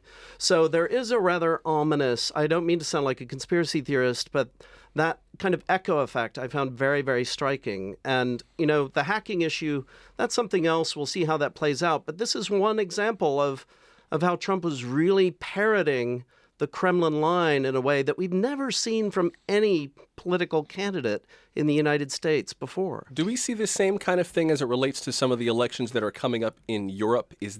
Are Marine Le Pen, the far-right candidate in France, or Geert Wilders, the far-right candidate in the Netherlands, are they doing the same kind of Twitter InfoWars kind of campaign that Donald Trump is doing, or is this singular to Donald Trump? No. I mean, I think Twitter has been seen by people as a really effective way of basically bypassing people like us in the mainstream media and going straight to the people that are following you. And the thing about Twitter and Facebook, you can keep reinforcing people's opinions about something and never challenge them. And I think what Donald Trump has done amazingly well is basically build a kind of walled garden around his constituency and just kept feeding them. And they become more and more kind of invested in the whole idea of the Trump kind of ethos about the world and how America should be interacting with the world. And I think people have looked at it and thought, wow, this works. And in the past, the world looked at America and said, you spend billions of dollars and then you win the American election. He didn't do that this time. He turned the whole thing upside down. And so I think a lot of European politicians are saying, well, if he can do it, then so can we. Let's keep working our way around the world. Let's talk about Syria for a moment. Russia's top general said today that his country would draw down its military presence in Syria. That would begin with a withdrawal of its warships from the eastern Mediterranean. What do we know about what's being left behind, what remains, and what the rest of the timeline is for Syria? Nadia? Well, we know to start with that the Russians have decided that the situation in Syria warrant a military solution. As much as the Secretary Kerry has always said that the only way to end this crisis the biggest humanitarian crisis in the 21st century, with almost 500,000 dead, 12 people displaced, 12 million people displaced internally or became refugees, in addition to the complete destruction of Syria, is political. And therefore, we have to bring these two parties together, the government and all the militias or the rebels who fight in them. And basically, the Russians and the Turks has becoming the new players, the new kingmakers, if you wish. And they decided to bring the opposition into some kind of ceasefire, a truce, and then they will talk about comprehensive peace. And funny enough, of all places, they're going to take them to Astana, which is the capital of Kazakhstan. Normally, the U.S. was involved in the peace negotiation before, and it was either in Geneva or Vienna. Now, for the Russians, they always said that we are there because the Syrian government invited us. We have this military alliance with them, and therefore we come in to help them. And of course, the Iranian and Hezbollah and the other Shiite militias from Iraq, who's been on the side of the regime to the degree that they altered and they shifted the military balance, as we have seen in the fall of Aleppo, which is the biggest of all battles that we witnessed and the whole world witnessed last week, in fact. Now the Russians decided that they wanted to withdraw. They have been saying that for a while, by the way. The Russians have been supporting the regime by providing them with air cover. So in Aleppo, for example, all the attacks has been targeting even hospitals and schools and civilians has been done by the Russians. And the fact that they're saying that they are there to fight ISIS and Jabhat al-Nusra, the extent of that is there is very little evidence actually they have done that. So for them, the main purpose was to alter the situation on the ground and to force the rebels into this kind of peace talks. So 500,000 people dead, 12 million displaced. And just by way of context, in case that sounds like a number too big to wrap your head around, Los Angeles County is 10 million people. Can you imagine? You're talking about 12 million. So this is more than enough to repopulate Los Angeles and the city of San Diego. Absolutely. And the implication in Europe as well in terms of the refugee crisis is incredible. And yet we have seen little of interest, whether it's in the media or in the world, of trying to put an end to this conflict. Some people see it as a civil war, similar to what happened in Spain in the 1930s. And some saying, well, there's just too many players there. It's just too many powerful neighbors, whether it's Turkey, whether it's the Gulf states, whether it's the Russians or the Iranians. So everybody has a role to play to the end that we have seen a complete destruction of Syria. Paul, what do you think is going to come out of these peace talks, if anything? If they take place? If they take place. Well, the bottom line is that the opposition will not see the Turks or the Russians as being honest brokers in this. Not obviously all of the opposition groups are involved. The Al-Qaeda affiliate, which used to be called Jabhat al-Nusra,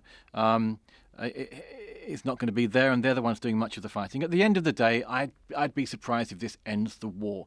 What's ending the war is the military solution that Russia has brought into the country, which America said, or the Obama administration said, could not be done. If you remember, Obama talked about a quagmire that the Russians were getting themselves into, and they haven't done. What they've done is they've gone about it in a very organized, disciplined way. They're moving out their aircraft carriers now because Aleppo has pretty much fallen. And so the fighting's now going to be in Idlib province in kind of much more rural areas where you don't need aircraft flying around all the way because you're not fighting great big areas inside a city where you can't see, so you just have to bomb them. So this is a strategic move by the Russians. They said they were going to pull out last March. Then they went back on that because the situation changed. If the situation changes again, I'm sure the Russians will change again. But fundamentally, when you look at the Syrian situation, the Russians have played a really clever hand. Speaking of Turkey, what should we be looking at in Turkey right now? We got an email from Tom in Los Alamos, New Mexico, who asks about reports this week that Turkish officials had hinted at closing an airbase to U.S. operations. We know that there's still a tremendous amount of unrest with President Erdogan, and I believe it's Prime Minister May in the UK who's supposed to be meeting with Turkey about the relations between Turkey and the European Union. What should we be looking at going forward? Paul, and then Nadia. Look back to, there was a position right at the beginning of the Obama administration where he said he spoke to Erdogan more than anybody else. He kind of championed that as being how much in control he was with kind of the Middle East and how he was really managing things. And now that relationship has completely collapsed over the last 8 years. And the Turks have become much more nationalistic after the coup. And Erdogan seeing kind of people hiding in closets, and he's it's wrapped up thousands and thousands of people and put them in jail. I mean, Turkey has gone a long way from being the kind of democracy that was about to jump into the European Union. It's gone much more towards the kind of Egyptian model of a very strongman politics, very nationalistic, very much wanting to project its power overseas. So I think that the Europeans have been left completely confused by this, because they know that the Turks control the tap of the refugees going into Europe, so they can't afford to upset them too much. But fundamentally, everything that Turkey's doing goes against what the Europeans would like to see done. And President Erdogan had threatened to fling that tap open and just let him go Absolutely. if he couldn't get Europe to play ball. Nadia and then Christian. What's ironic as well is Turkey is closer, who was a NATO member, is closer to Russia than it is closer to the United States and the European allies. And President Erdogan now wanted to deal with the Trump administration. He doesn't want even to honor President Obama and this current administration in the last few days or few weeks. And he said, basically, I'm going to deal with President Trump and we'll see how things will go from there. The relationship between Ankara and Washington has been poisoned for many reasons. But one major one is basically the Turks have this existential fear of the Kurdish being on their border and establish some kind of autonomous region on the Syria-Turkish border. And they see the U.S. as supporting the YPG, which they consider a terrorist organization. A Kurdish rebellion. Exactly, akin to the PKK, which is, operating against Turkey for a long time, and they consider it also a terrorist organization. So for them, it's like, this is why they shifted. After the fall of Aleppo, they shifted the alliance to Russia, despite the fact that they shot a Russian plane not very far long ago, So now all of this dynamics has been changed dramatically to suit their interests. But there is the situation in Turkey now is pretty bad, in addition to what Paul just mentioned, but also this blame against the U.S., this atmosphere of anti-Americanism that some U.S. officials are really worried about Americans in Turkey. They blame America for orchestrating the coup because Mr. Golan lives in Pennsylvania. They blame them for the killing of the Russian ambassador that we've seen on live television in Ankara. And now they blame them for the attack in Rena nightclub. Christian? Very quickly, this is a crucial moment in the development of the story because Erdogan is now preparing to change the constitution in a way that will give enormous powers to the president. And they're going to have, they're preparing some amendments to the constitution. There's going to be a referendum in a few months. And if that goes through, as it looks it might, Turkey will really be transformed into a near dictatorship in law as well as in practical terms. So that's a very, very ominous development, again, for a major NATO country. Before we go, we have to talk about Brexit and a man named Sir Ivan Rogers. He was Britain's ambassador to the EU. He quit his... I could feel like this wave of, oh boy, go through the whole studio. We'll see where this goes. He was Britain's ambassador to the EU, resigned his job this week in a bit of a huff, in a way, basically saying that the British government is pretty clueless about its negotiating position. And granted, this has never been done. Article 50 would have to be, invoked, and they figure out how Brexit is going to happen. Paul, what do you make of this? Is this just kind of to be expected that somebody was going to say, I'm out of here, you guys don't know what you're doing? It's another illustration of the frankly, the chaos that's happened after Brexit. This was a bit like what happened, when the Trump administration didn't actually think they were going to win, and so therefore they weren't entirely prepared for what came next. This is exactly what happened with Brexit. None of the people that were pushing for Brexit really thought it was going to happen. Then it did. And then it's like, wow, this is actually quite difficult. And so divorce is hard. Yeah, divorce is hard. You don't just kind of split the kids. And so you have this situation where the diplomats, the career diplomats, are trying to manage something that's incredibly difficult, and the public are saying, just do it. Do it, get it fixed, get it over and done with really quickly. And they're saying, we've got like decades of laws intertwined with the Europeans. We can't do it quickly. It's going to take ages. And then they're being accused of dragging their feet and being anti-Brexit. So you've got this real bad blood between the public in the UK that voted for it and the bureaucrats that are trying to implement it. So does Rogers have a point? Do they not know what they're doing? It's almost unknowable in some ways, but are they really incompetent in this way? They're not incompetent, but the task is enormous. I mean, every single law in the UK is pretty much tied up with the European Union because we've been in it for decades. And so unpicking all of this and then recreating it all over again is very, very hard to do. And it will take a very, very long time. Briefly, Nadia. Just quickly, he was saying basically that you think you can break away that easily. Hold on a second. It's going to take you 10 years. And it's not that 2 years that you think you can do it that quickly for the reason Paul just mentioned. But people believe that basically the Brexiteers has basically leaked this information and made him resign before his time because they want to get rid of him and bring somebody who will implement their policies. You know, I was kind of hoping that 2017 would just be boring around the world. There would be wishful thinking. Yeah. That's not going to happen. That would be great. I'm new to Washington. I don't know how this works. That there'd be absolutely nothing to talk about. Well, I would like to get deeper into Brexit in future programs. And I think in future programs, we'll have to find some happy news around the world because it seems like there's a lot of crazy stuff going on. But it's good to get a handle on it with the three of you. Paul Danaher, Washington Bureau Chief of the BBC, the author of The New Middle East, The World After the Arab Spring. Paul, thanks for spending the hour with us. Thanks very much. Nadia Bilbaisi, Washington Bureau Chief for Al Arabiya. Nadia, thank you. Thank you. And Christian Karl, contributing editor at Foreign Policy magazine and the author of Strange Rebels, 1979 and the Birth of the 21st Century. Thanks, Karl. Thank you. Really appreciate it. That is it for our first week. Thank you for listening, participating, giving us your feedback. Keep it coming. 1a@wamu.org. Please do subscribe to the podcast. Thank you for making us the #4 podcast on iTunes and #1 in news and politics. You'll find many more great podcasts on the NPR One app and online at npr.org/podcasts. 1A comes to you from WAMU, part of American University in Washington, distributed by NPR. I'm Joshua Johnson. Thanks for listening. Enjoy your weekend. This is 1A.